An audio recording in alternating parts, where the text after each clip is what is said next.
안녕하세요. 부캐치북입니다. 이번에는 우리 아이 독특한 행동, 특별한 뇌 이란 책을 소개해 드리도록 하겠습니다. 자폐 스펙트럼 장애 통합적 시각으로 찾은 최적의 치료법. 자폐 스펙트럼 장애는 뇌 기능 불균형이 문제다. 자폐, 발달장애, ADH, 틱 장애로 막막한 부모들을 위한 희망 지침서. 지은이 장원웅 1999년에 파커대학교에 입학해 2002년에 카이로프랙틱 의무박사 자격과 텍사스 주면허를 취득했다. 학부 때부터 신경학에 관심을 가져 조지아주 라이프대학 캐릭연구소의 기능성 신경학 전문의 과정과 메릴로 박사의 아동신경행동장애 프로그램을 이수했다. 이후 댈러스 안의대의 과정을 통해 침술 자격증을 취득했고 2005년까지는 미국 댈러스 소재의 JM 뇌신경클리닉에서도 근무했다. 미국 DAN과 기능성의학, 미국 영양학회 정혜연이다. 글쓴 이의 말, 필요한 도움만 준다면 우리 아이도 충분히 가치 있게 살아갈 수 있다. 자녀가 스펙트럼 장애로 진단을 받으면 그때부터 부모들은 이제까지와는 다른 마라톤과 같은 여정을 시작한다. 이 길고도 험한 여정은 행복한 부부의 결혼 생활을 파탄낼 수도 있고 맞벌이로 시작했지만 결국 한 사람은 일을 그만두고 아이에게 전념해야 할 수도 있다. 부모 스스로 내 아이의 전문의가 되어야 하기 때문에 치료법을 알아보고 전문가들을 찾아다니는 일도 해야 된다. 그뿐인가? 부모 스스로 감정을 추스리며 살아가야 한다. 고등교육을 받고 자기 분야에서 일가견을 이룬 부모라도 자녀가 스펙트럼 장애 진단을 받으면 당황하고 어찌할 줄 모르며 초기에는 그 사실을 부정하게 된다. 이건 절대로 나한테 벌어진 일이 아닐 거야 라고. 하지만 전문가들의 예우는 부모들을 낙담시키다 못해 절망의 늪으로 빠뜨린다. 아이는 대학을 가지 못할 것이며 운전을 못할 것이고 운동이나 스포츠를 절대 다른 아이들과 함께하지 못할 것이며 결혼도 절대 할 수 없을 것입니다. 할 수 있는 일이라곤 옷을 입고 벗거나 음식을 먹는 정도일 것입니다. 아이의 뇌는 일반 동물들과 비교했을 때 별반 다르지 않기 때문에 개선의 여지가 별로 없습니다. 태어나 처음 아이의 해맑은 웃음을 보고 아이를 품에 안고 체온과 살 냄새를 느끼면서 한없는 감격을 누린 부모들에게 의사의 이 말은 실상 사형 선고나 다름없다. 부모가 더 이상 자식을 향한 그 어떤 꿈도 꿀 수 없게 만들어버리기 때문이다. 주위의 부정적인 시선과 많은 어려움을 극복하고 가느다란 희망이라도 있기를 기대하며 시작한 힘든 여정도 수년 이상 지속되면 아이는 물론 부모도 지치기 마련이다. 더욱 큰 문제는 아이에게 최선이며 가장 효과적이라고 생각했던 치료법에 대한 확신이 사라지는 것이다. 내가 만난 부모들 중에도 한 줄기 희망을 놓치지 않기 위해 갖은 노력을 했지만 자녀가 중증 이상의 증상을 계속 보이자 결국 치료에 대한 희망을 버린 사람도 있었고 아이가 사춘기에 들어서서 폭력적으로 변하거나 더 이상 돌볼 수 없는 시기가 오자 원하든 원치 않든 기관에 맡긴 경우도 있었다. 스펙트럼 장애 아이를 둔 부모들은 세상에서 더 이상 아이를 돌봐줄 수 없는 상황이 오기 전에 아이가 사회에 적응해 혼자서도 무리 없이 생활하기를 바라고 또 바란다. 영화 마라톤을 보면 주인공 초원이의 엄마는 항상 말한다. 제 소원은 초원이가 제가 죽기 하루 전에 죽는 거예요.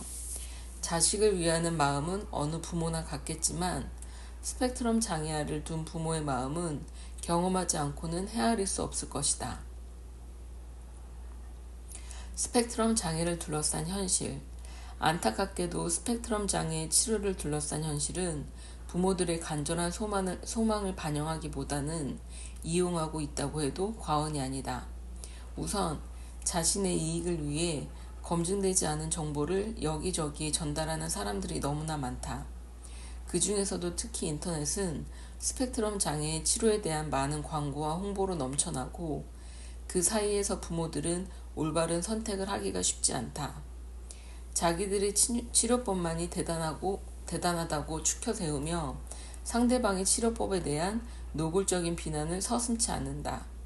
미디어나 검색을 통해서 얻은 정보들은 잘못되거나 온전치 않은 정보들이 더 많음에도 불구하고 익명을 통해 전파되고 전문가가 시키는 대로 하고 전문가의 손에 맡기면 모든 것이 해결될 것이라는 믿음까지 준다. 제약회사는 또 어떠한가? 예를 들면 ADHD, ADD의 경우 과잉 행동이 있고 통제가 안 되거나 집중력이 떨어지는 증상은 뇌 신경 전달 물질의 화학적 불균형으로 발생한다. 이 사실을 알고 정신성 의약품을 만드는 대형 제약회사들은 1950년대에서 1960년대부터 뇌 신경 전달 물질의 화학적 불균형이라는 이름 아래 정신질환 유형 진단체계인 DSM 4판의 새로운 병명을 지속적으로 업데이트하고 있다. 그 결과 1952년에는 112개였던 병명이 1994년에는 374개로 늘어날 만큼 새로운 정신질환들이 급속도로 증가하고 있다. ADHD 치료제인 리탈린을 만드는 제약회사 노바티스는 있지도 않은 병명을 만들어 약을 홍보하는 데 이용했다는 이유로 미국 주정부 지방법원에 수십 개의 소송이 진행되고 있는 실정이다. 미국 소아신경과 의사 프레드 브라먼 박사는 ADHD는 정신과와 관련된 치료약을 만드는 대형 제약회사의 단합에 의해 생겨난 100% 사기극이다라고 과격하게 주장한다. 그의 말에 따르면 ADD라는 병명은 1980년에, ADHD는 1987년에 만들어졌지만 병 자체로 한 번도 원인이나 증상을 실증하는데 성공한 적이 없다고 한다. 어떤 정보가 사실이고 어디까지 믿어야 하는 것일까?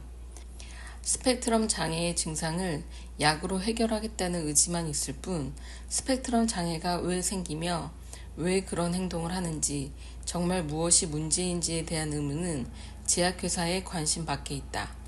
그렇다 보니 뇌의 문제로 인해 생기는 스펙트럼 장애의 과학적인 분석이 배제된 것은 물론이고 그 영향으로 지난 반세기 동안 아이들의 문제를 적극적으로 해결하지 못한 채 지금에 이르렀다.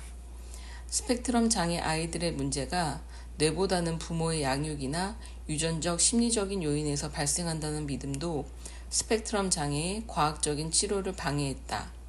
최근에 와서 뇌과학의 발달로 풍부한 임상적 경험들이 추가되었음에도 대부분의 치료들은 치매를 예방하기 위해 생선이나 견과류를 먹고 수학 계산을 하면 도움이 된다는 차원과 비교해 볼 때 큰 변함이 없다.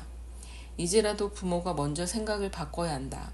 스펙트럼 장애는 뇌의 문제로 생기는 질환이며 치료에 대한 올바른 선택을 하기 위해서는 반드시 스펙트럼 장애에 대한 올바른 지식과 이해가 있어야 한다고 말이다.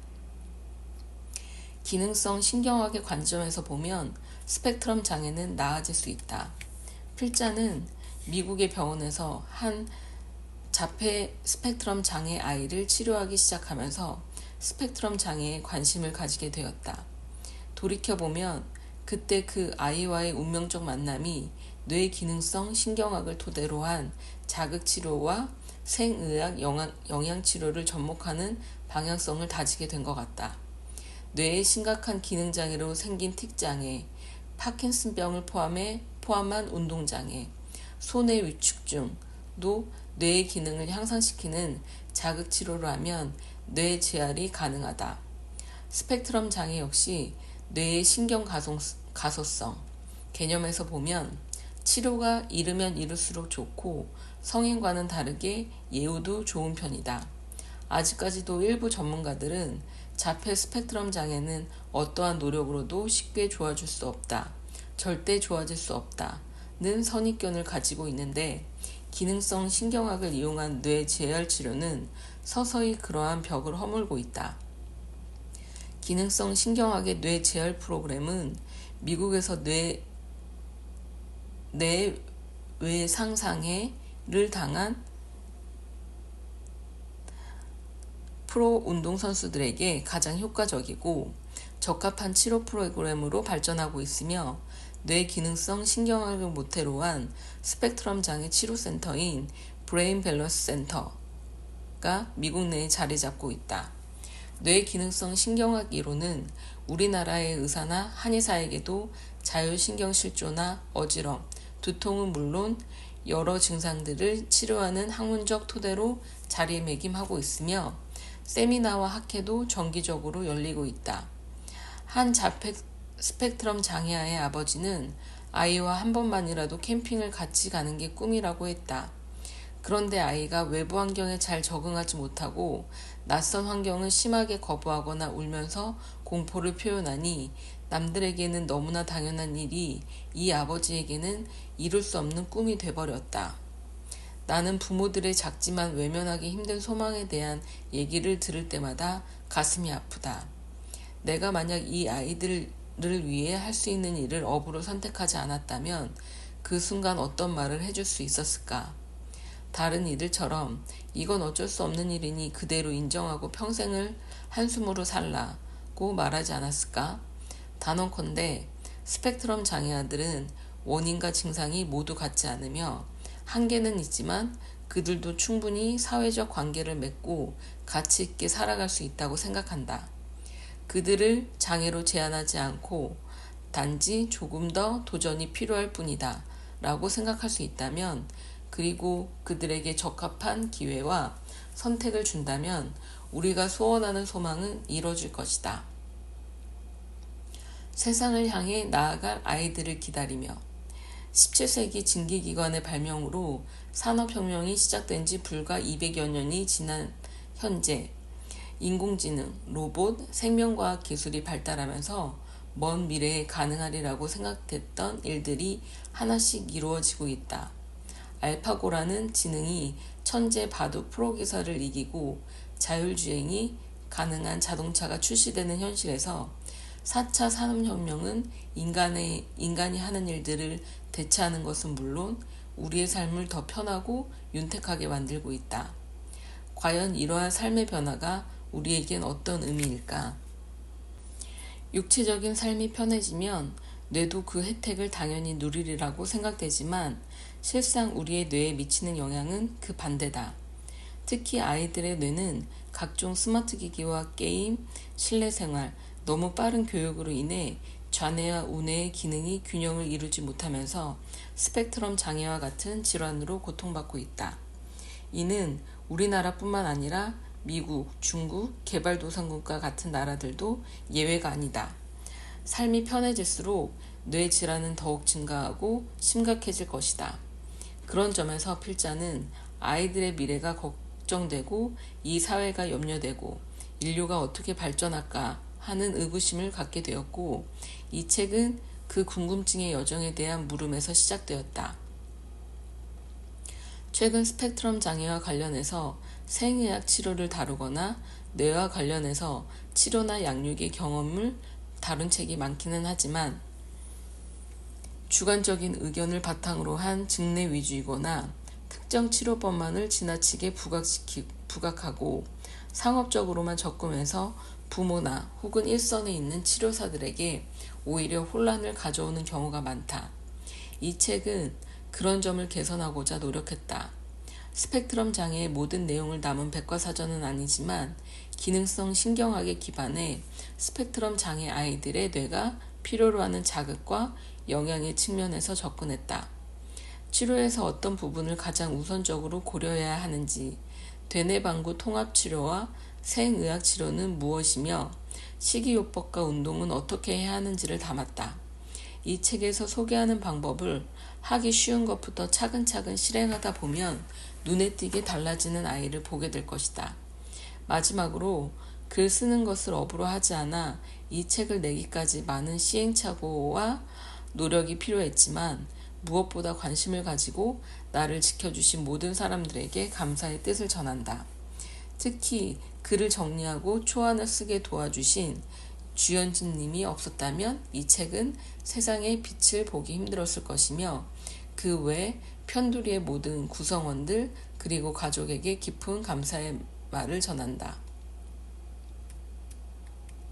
누가 딱히 알아주지 않아도 묵묵히 최일선에서 센터를 운영하며 조금이라도 많은 사람들에게 자극치료와 영양치료를 몸소 알리고 실천하고 있는 밸런스 브레인의 모든 구성원들에게도 존경과 감사의 뜻을 전한다.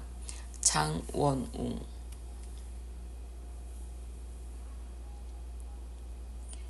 독자들의 이해를 돕기 위한 용어 정리.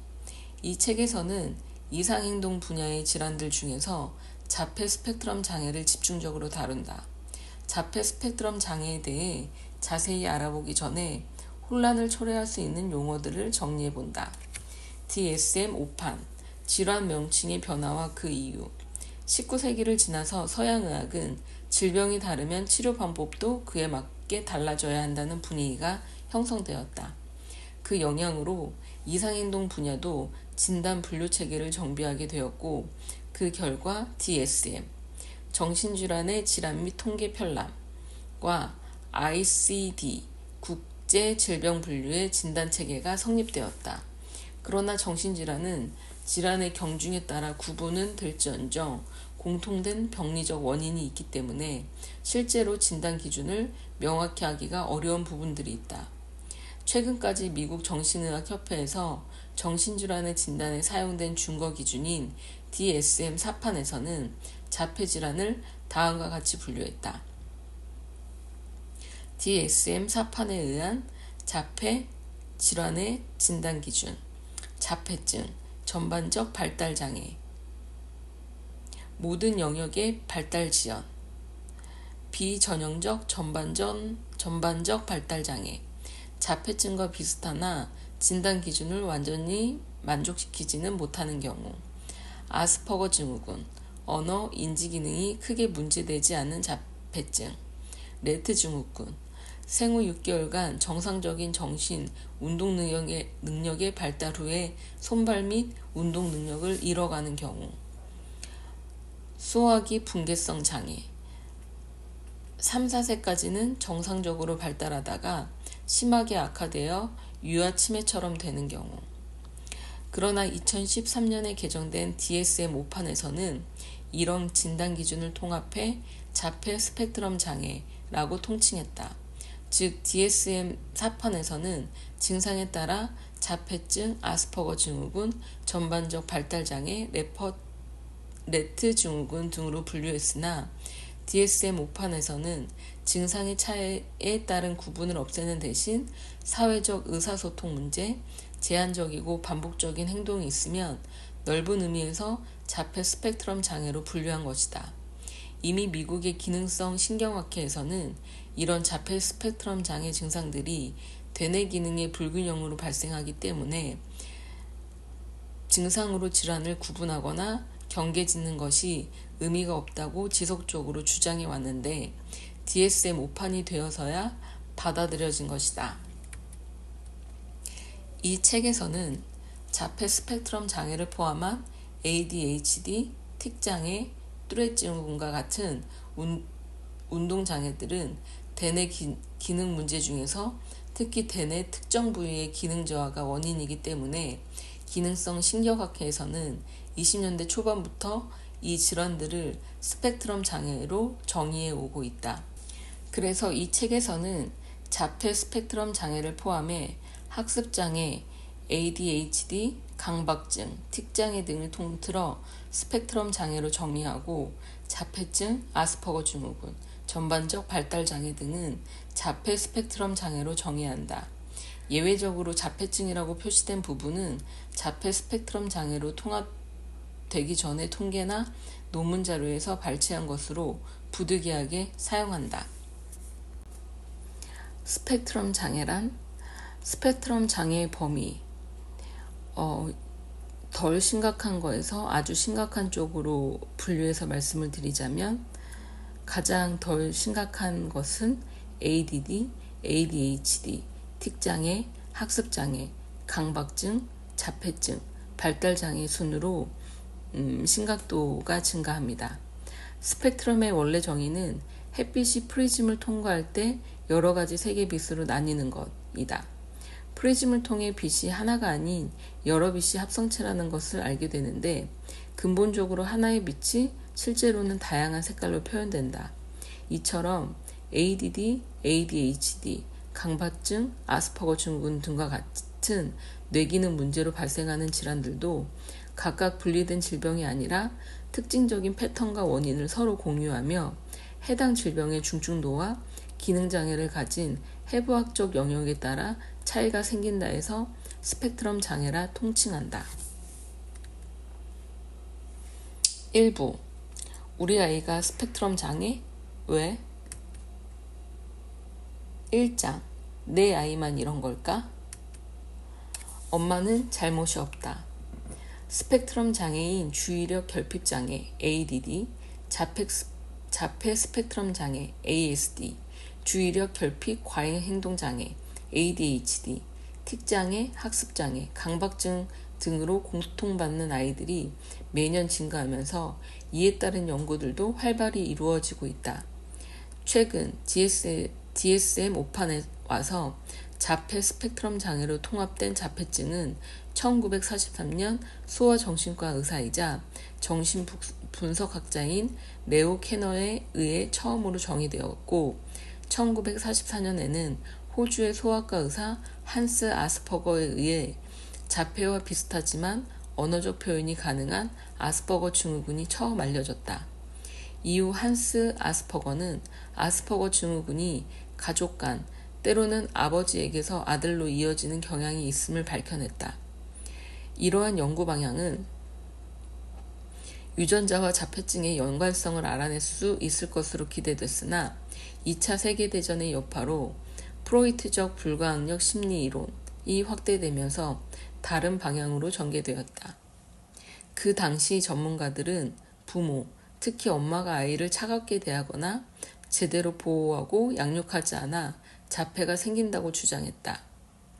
이 주장은 최근까지도 사람들의 뇌리에 자리 잡고 있었고 그 영향으로 자폐 스펙트럼 장애의 치료도 심리치료나 인지치료를 통해 특이 행동을 정상적으로 바꿔주는 것이 가장 효과적이라고 믿어왔다. 이러한 시류는 1981년 영국의 소아과 의사 로나 윙 박사의 논문이 발표되면서 바뀌기 시작했다. 로나 윙 박사는 논문에서 자폐증의 원인을 행동과 심리학적 관점에 국한해서 보지 않고 아스퍼거 박사의 관점처럼 유전적 연계성에 대해서도 관심을 가질 것을 촉구했다. 그리고 아스퍼거 증후군은 자폐증의 변형이라면서 그 둘의 공통점을 확인시켰다. 이 논문은 지금까지도 많이 인용되고 있는데 이후의 연구자들은 자폐 스펙트럼 장애에서 유전이 공통적으로 중요한 요인임을 결국 인정했다. 학계에서 유전적 요인을 인정했다는 것은 자폐 스펙트럼 장애의 원인이 더 이상 행동장애나 부모의 양육 문제 혹은 심리적 요인에 국한되지 않은 것을 증명하며 그 이상의 무언가가 원인으로 작용한다는 사실을 알리는 계기가 되었다. 새로운 연구 결과들에 따르면 ADHD가 유전자 측면에서 다른 자폐 스펙트럼 장애와 비슷한 성향이 있다고 한다. 토론토 대학교에서 실시한 연구에서는 자폐 스펙트럼 장애 유전자가 발견된 9명의 환자들에게서 ADHD 환자들에게 있는 유전자가 똑같이 발견되었다. 이 특정 유전자들은 ADHD 증상을 발현시키는 영향력이 강한 유전적 형질을 가지고 있는데 ADHD 아이들이 적어도 공황장애, 행동장애 또는 언어장애 중 한 가지 이상의 증상이 중복적으로 나타나며 자폐증 아이의 30에서 80%에서 ADHD가 공존하고 ADHD 아이들의 20에서 50%에서 자폐증이 있다는 사실을 보면 가히 놀랍지도 않다. 미국의 기능성 신경학회에서는 ADHD, 틱장애, 발달장애, 자폐증 등의 질환을 스펙트럼 장애라고 이미 수년 전에 정의했다. ADD, ADHD, 강박증, 아스퍼거 증후군 등의 정신발달 질환들이 뇌 기능 측면에서 공통된 문제를 가지고 있기 때문이다. 원인은 같지만 다른 증상으로 발현되는 이유는 기능이 저하된 뇌의 영역이 다르고 비정상적인 발달 단계에서 발달이 지연된 시간 역시 다르기 때문이다. 필자가 기능성 신경학을 공부하면서 알게 된 또 다른 원인은 뇌와 전정기관이 직접적으로 연관이 되어 있고, 자폐 스펙트럼 장애아들은 뇌 발달 과정에서 전정기관이 제대로 발달하지 못한다는 사실이다. 실제로 아빠나 엄마가 안아 올리려고만 하면 울며 자지러지는 아이를 보았는데, 심리센터나 감각통합센터에서는 그 증상에 대해 심리적으로 불안하기 때문에 적응될 때까지 지켜보자거나 성장하면 괜찮아질 것이라고 얘기했다고 한다. 그러나 그 아이를 신경학 측면에서 검사하자 다른 신경계 기능보다 전정신경계가 너무나 불안했다. 전정신경계와 연결되는 손해의 기능도 좋지 않아 균형 감각도 저하되어 있었지만 안구 운동성, 자율신경계의 조절에도 문제가 있었다. 그래서 전정신경계의 기능을 보정하거나 기능을 향상할 수 있는 자극을 주었더니 얼마 되지 않아 아이를 올려 안아도 아이가 전혀 두려워하지 않게 되었고, 부모의 활발한 성격과는 달리 소극적이었던 아이가 너무나 활발해져서 운동을 좋아하고 움직이는 것을 꺼리지 않게 되었다. 아직까지도 아이가 왜 그런 행동을 보이는지를 제대로 이해하기보다는 엄마의 양육법에서 원인을 찾고 증상이나 특이 행동을 고치는 데에만 집중하는 부모들이 많다. 그러나 확실한 것은 스펙트럼 장애의 원인을 단순히 부모의 양육 문제로 볼 수만은 없다는 것이다. 스펙트럼 장애가 전 세계적으로 증가하는 이유. 스펙트럼 장애는 우리가 생각하는 것 이상으로 우리 곁에 가까이 다가와 있다. 특히 노산이거나 임신의 어려움을 겪고 가까스로 아이를 가진 예비 엄마들은 태어날 아기에 대한 기쁨과 기대만큼이나 아기의 뇌 건강에 많은 관심과 우려를 동시에 가지고 있다. 불과 30년 전까지만 해도 자폐증은 1만 명당 1명 이하로 나타나는 비교적 드문 질환이었다. 그러나 그로부터 10년이 시간이 흐른 시점인 2000년대 초반의 연구에 의하면 10세 이하 어린이 중 150명당 1명꼴로 자폐증 또는 유사 질환이 나타나고 미국에서만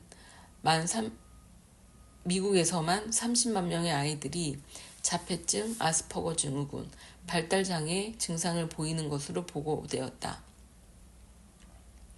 미국 자폐협회에 의하면 미국 내에서만 성인을 포함한 100만 명 이상의 사람들이 전반적 발달장애를 앓고 있다고 한다. 이는 다운 증후군보다 5배 많고 어린이 당뇨보다 3배나 많은 수치다. 국내에서도 스펙트럼 장애를 알리고 치료하던 2000년대 초반에 비해 최근에는 ADHD, 틱장애, 뚜렛 증후군, 발달지연, 자폐증과 같은 단어들이 더 이상 낯설지 않고 이를 대하는 보호자들의 태도도 달라지고 있다. 그때만 해도 별로 관심이 없고 내 아이와는 전혀 무관한 일로 생각된 스펙트럼 장애가 국내 유병률이 증가하면서 이제는 더 이상 남의 얘기가 아닌 내 얘기로 바뀌고 있기 때문이다. 불과 지금으로부터 10년이 채 안 되는 2009년 통계에 따르면 미국에서 자폐 증상이 심한 아이들은 취약 아동 100명당 1명으로 나타났고, 가장 최근인 2014년 미국 질병예방센터에 따르면 68명 중 1명꼴로 자폐 스펙트럼 장애 증상이 존재한다. 실로 상상을 초월하는 숫자가 아닐 수 없다. 그리고 자폐증, 아스퍼거 증후군, 발달장애를 포함해 ADD, ADHD, 틱장애, 학습장애, 발달장애 등의 스펙트럼 장애를 가진 아이들은 6명당 1명인 걸로 예상한다. 이러한 통계는 자식을 직접 키우거나 손자, 손녀가 있거나 몇 달 뒤면 자녀가 생기는 예비 부모들에게 이 문제가 그저 강 건너 남의 일이 아닐 수 있음을 의미한다. 1990년대에는 0.01%도 못 미치던 자폐증의 유병률이 20%대로 증가한 것을 보면 이는 마치 예전의 흑사병처럼 현 세대의 아이들을 위협하는 전염병처럼 보인다. 그렇다면 불과 한 세대 전인 1980년대만 해도 1만 명 중 1명에게 보일 만큼 희귀질환이었던 스펙트럼 장애가 20년 만에 이렇게 증가한 원인은 무엇일까? 이에 대해서는 여러 의견들이 있다. 우선 진단이 정교해지고 정확해지면서 진단율 자체가 높아진 데다 미디어 정보의 확산으로 자폐 스펙트럼 장애가 많은 사람들에게 알려지면서 유병률이 높아졌다는 의견이 있다. 실제로 자폐 스펙트럼 장애 중 아스퍼거스 증후군은 대부분 과거의 자폐증 진단법으로는 진단되지 않았다. 그러나 1만 명 중 1명이었던 유병률이 단순히 진단 방법의 발달과 정보의 확산만으로 6명 중 1명으로 증가한 것은 논리적으로 납득하기 어렵다. 스펙트럼 장애의 증가를 문화적, 역사적인 특정 현상으로 이해하는 의견들도 있다. 자폐 스펙트럼 장애의 유병률을 병리적, 환경적 관점에서 고찰한 여러 논문에서는 환경 오염으로 인해 자폐 스펙트럼 장애가 폭발적으로 증가하는 추세라고 밝히고 있으며 특장애, ADHD, 학습 장애와 같은 질환들도 함께 증가하고 있다고 경고하고 있다. 자폐 스펙트럼 장애가 유전적 요인에서만 기인한다면 이러한 증가 추세는 보이지 않았을 것이다. 최근 10수년 동안 급속도로 이루어진 기술의 발전으로 생활 방식이 변화한 것도 스펙트럼 장애의 유병률을 높였다는 의견이 있다. 특히 자폐 스펙트럼 장애 중에서도 고급 기능을 가진 아스퍼거 증후군은 1960년대에 시작되어 현재에 이르는 정보혁명과 그를 둘러싼 경제적, 사회적 변화, 이로 인한 양육 환경의 변화 측면에서 이해되어야 한다. 아스퍼거 증후군은 기술적으로 재능이 있고 컴퓨터 기술의 숙련도와 많은 연계가 있기 때문이다. 기술의 변화가 아스퍼거 증후군의 성향을 증가시키는 것인지 우리 인식이 변화하는 것인지는 좀 더 살펴봐야 하지만 환경 변화나 오염 증가가 자폐 스펙트럼 장애를 증가시킨다는 의견에는 의심의 여지가 없다. 자폐 스펙트럼은 왜 남아들에게 더 빈번할까? 앞서 언급한 2014년의 자폐 스펙트럼 장애의 유병률 통계를 보면 느꼈겠지만 자폐 스펙트럼 장애는 여아들보다 남아들에게서 더 빈번하게 나타난다. 아들을 가진 엄마들에게 반갑지 않은 소식이겠지만 사실이다. 이러한 현상은 환경의 변화와 기술의 발전과 관련이 있다. 먹을거리가 오염됐다. 18세기 산업혁명이 시작되면서 사람들이 도시로 모이고 물자의 제작과 생산이 대형화되었다. 물론 이런 발전이 있었으니 지금 스마트폰이라는 편리한 물건으로 혁신적인 생활을 하게 되었지만 그 이면에는 환경오염과 먹을거리의 오염이라는 피해갈 수 없는 부작용이 생기고 말았다. 농약과 항생제로 키워지는 깡통 먹을거리들. 예전에 대뇌방구 통합치료 컨퍼런스로 미국 아이오와주 주립 아동병원에 갔었다. 컨퍼런스를 마치고 병원 교수의 농장 겸 집으로 저녁 식사 초대를 받아 갔다. 그런데 도심에서 차를 타고 10여 분 정도 달렸을 즈음 입이 떡 벌어지는 장관을 보게 되었다. 옥수수 농장이 끝없이 펼쳐져 있는데 농장마다 비행기로 농약을 뿌리는 것이 아닌가. 미국 아이오와주는 감자와 옥수수의 대량 재배로 유명하다는 얘기는 들어봤지만 끝이 보이지 않을 정도로 넓어 광활하다 못해 황량하게까지 느껴지는 밭과 기계로 대량 재배되고 수확되는 감자와 옥수수를 직접 눈으로 확인하니 대단하다는 생각밖에 나지 않았다. 한편으로는 그곳에서 수확되는 농작물이 먹을거리라기보다 마치 공장에서 대량으로 생산되는 제품 같아 보였다. 실제로 그곳에서 생산되는 감자와 옥수수는 대부분 가축의 사료로 쓰인다. 이처럼 대량으로 옥수수, 밀, 콩, 쌀을 재배했으니 공장식 축산업도 가능했으리라. 문제는 단위 명젓당 재배량을 늘리기 위해 단일 품종을 기반으로 화학비료, 농약을 쏟아부으며 농사를 짓는다는 것이다. 단일 품종을 한 곳에서 오랜 기간 반복적으로 재배하면 그 땅에 함유되어 있던 영양소가 점점 고갈된다. 그 영향으로 그 땅에서 자란 작물은 외형은 건강해 보이지만 실제는 병충해에 취약하고 영양소가 적을 뿐더러 무절제한 농약살포로 농약이 잔류하게 된다.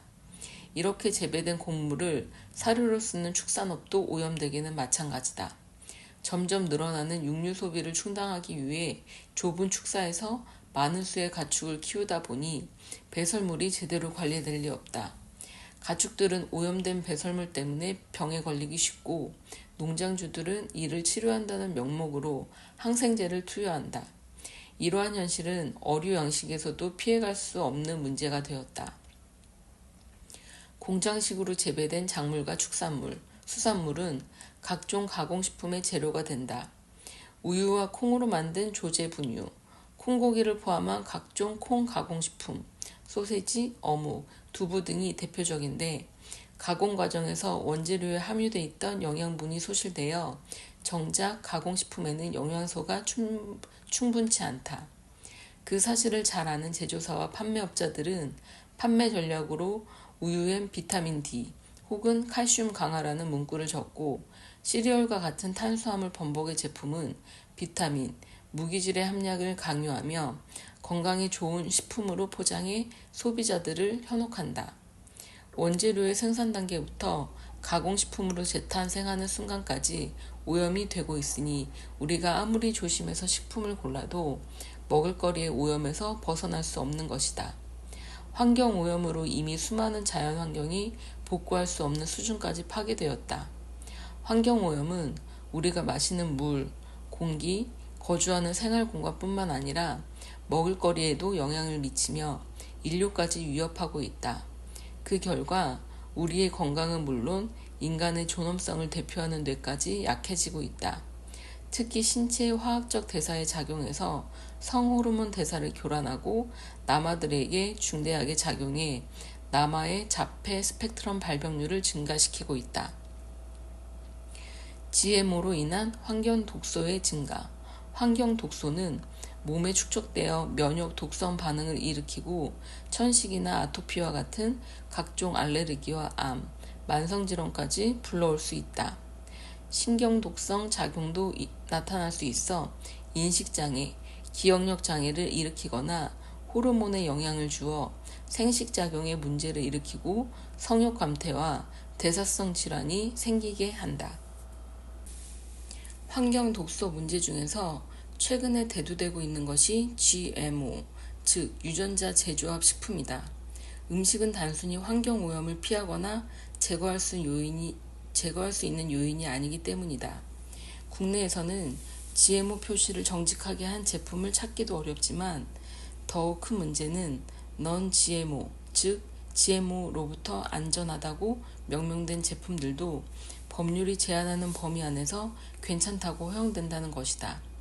유기농이나 직접 재배해서 먹는 우리밀이면 괜찮지 않을까 라고 묻고 싶겠지만 통계를 보면 반드시 그렇다고 단언할 수 없다. 사탕무의 95%, 옥수수의 88%, 콩의 94%가 유전자 재조합에 의해 재배되는 것으로 보고되는데 특히 우리나라에는 전체 곡물 자급률이 22.6%로 OECD 국가 중 최하위다. 2011년을 기준으로 우리의 곡물별 자급률은 밀 1%, 옥수수 0.8%, 대두 6.4%, 쌀 83%이다. 설령 밀로 만든 음식과 옥수수로 만든 과자, 콩으로 만든 두부 등 국산 농작물로 만들었다고 해도 종자든 씨든 외국에서 수입되는 비율이 높은 만큼 결과적으로는 수입식품이나 마찬가지다. 또 식용으로 수입된 옥수수 약 100만 톤의 49%, 대두의 76%가 GMO에 해당한다. 종자도 마찬가지이지만 땅도 수입 종자로 인해 오염되고 이 오염은 갈수록 심해질 것이 분명한 만큼 우리 밀, 우리 콩, 유기농으로 재배한 곡물일지라도 GMO에서 절대로 자유로울 수 없다. 설마? 라고 고개를 갸우뚱하실 분들을 위해 예를 하나 들겠다. 국내에 수입되는 농작물은 대부분 미국계 다국적 기업인 몬산토가 보급한 GMO 산물이다. 몬산토는 강력한 제초제인 라운드업을 먼저 개발하고 라운드업에 견딜 수 있도록 유전자를 재조합한 콩, 옥수수, 사탕무, 모카, 카놀라, 파파야 종자를 판매했다.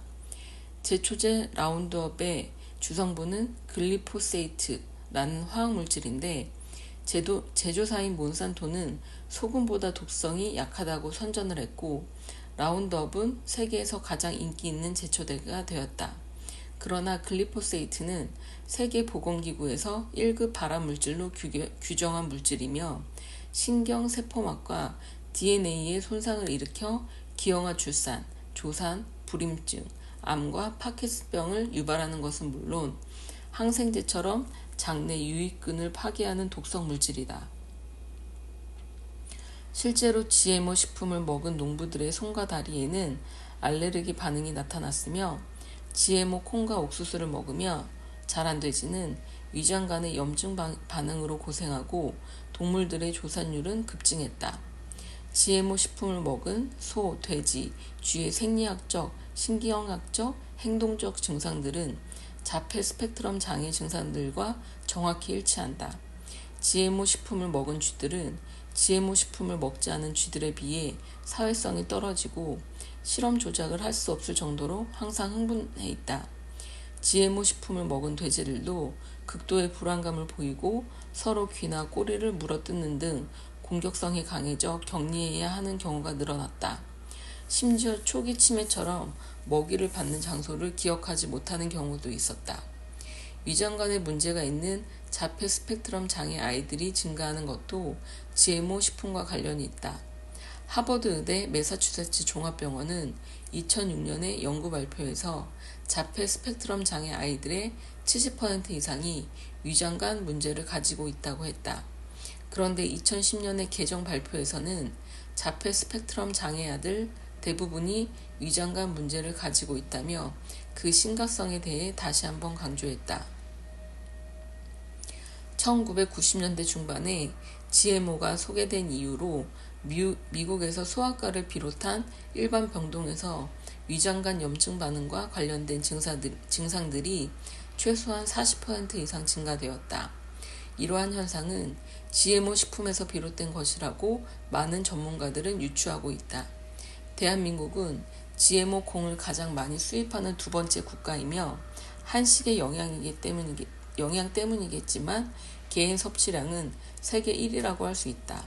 식용유, 두부, 간장, 된장 등은 대부분 GMO 콩을 통해 만들어진다. 안전하다고 믿는 유명 수입 브랜드의 분유에도 42에서 66%의 GMO 식품이 들어간다. 글리포세이트의 부작용 때문에 크론병과 같이 장내 염증 반응이 증가하고 있다. 2011년에 캐나다에서 임산부를 대상으로 한 연구에서는 임산부뿐만 아니라 아직 태어나지도 않은 아이에게서 글리포세이트가 다량 검출되었으며 일반 아이들도 비염, 천식과 같은 알레르기 반응이 증가하고 있음을 밝혀냈다. 이러한 현실은 단순히 제초제에 들어가는 글리포세이트뿐만 아니라 우리가 피하기 쉽지 않은 환경오염의 단면을 보여준다. GMO 식품과 자폐 스펙트럼 장애의 유병률 증가의 직접적인 인과관계를 증명하는 연구 결과는 아직 없다. 하지만 많은 동물 실험을 통해 밝혀진 바와 현재 진행되고 있는 연구 결과를 보면 그 연계성이 밝혀지는 것은 시간 문제라는 생각이 든다. 환경 독소와 마찬가지로 GMO 식품은 장내 염증 반응을 가속화해 새는장 증후군을 일으켜 신체 내 생의학적 대사 과정에 영향을 미치고 뇌의 기능을 손상시킴으로써 자폐 스펙트럼 장애를 유발하는 가장 큰 원인임은 부인할 수 없는 사실이다.